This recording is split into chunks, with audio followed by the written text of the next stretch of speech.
Hi guys, welcome to my vlog again. I am Coach J, and for today's video ay bibigyan ko kayo ng gabi ng lagim special. Gabi ng lamig, naka-jacket tayo eh.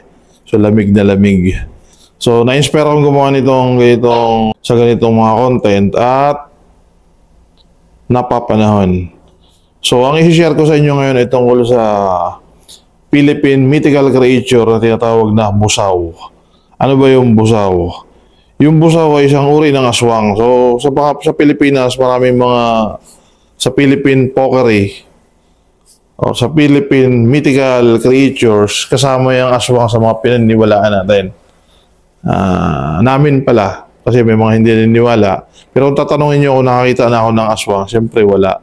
At sana wag ako makakita. Ng aswang ng asawa, may nakita akong gano'n. May nabalitaan.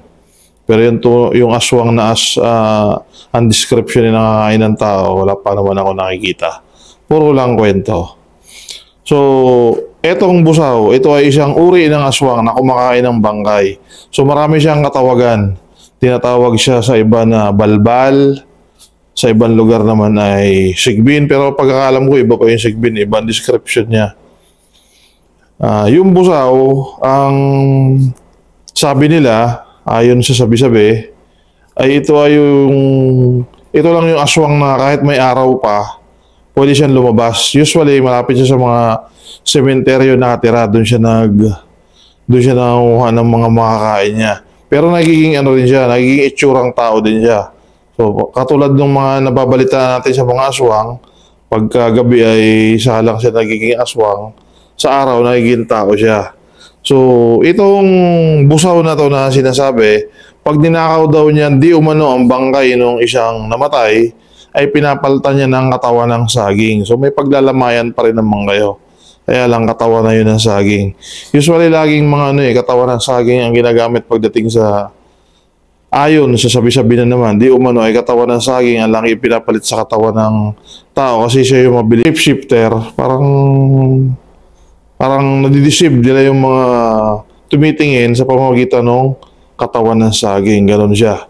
Yun lagi ang naililink. Kasi ang katawan ng saging daw ay halaman daw yan ng mga maligna, ng mga engkanto, mga ganon.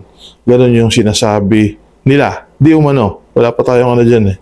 Wala tayong mga katibayan. Puro lang kwento. So, itong busaw, sabi nila, ang pangontra naman dyan, kung gusto mong kontrahin, kung ayaw mo na yung bangkay nung mahal mo sa buhay, kuhain nila, ang paniniwala sa mga ibang probinsya, ay huhugasan mo ng suka yung bangkay. Bago pa siya imbalsamuhin, lilinisin mo siya gamit ang suka. Kasi, ang amoy ng suka ay ayaw nung busaw. Ayaw niya ng maasim. Pero hindi mo naman lulutuin yung bangkay nung mahal mo sa buhay. Liliguan mo lang siya ng suka or huhugasan mo siya ng suka bago mo ipambalsa mo. Para hindi siya pag-interesa ng busaw. Kasi kontra sa nila yung suka. Ngayon, ito pa ang isa pang catch dito, isa pang medyo nakakapanindig balahibo. Sabi nila, pagka kinuha na nung busaw yung bangkay, lulutuin yan. Kakainin muna pala. Tapos yung natitira lulutuin. Tapos pamimigay niya sa kapitbahay niya. Sipin mo ikaw yung mabigyan ng kapitbahay ng busaw na yan, di ba? At pag nakakain ka ng potahe na niluto ng busaw, ay magiging busaw ka na rin. Magiging aswang na kumakain ng bangkay ka na rin.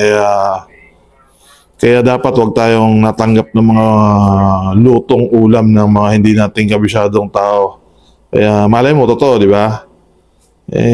Mahirap din yung tanggap ka ng tanggap. Kasi sabi nga nila, anything offers for free is dangerous. Sabi nila, kaya mag-iingat tayo. So, yun lamang po.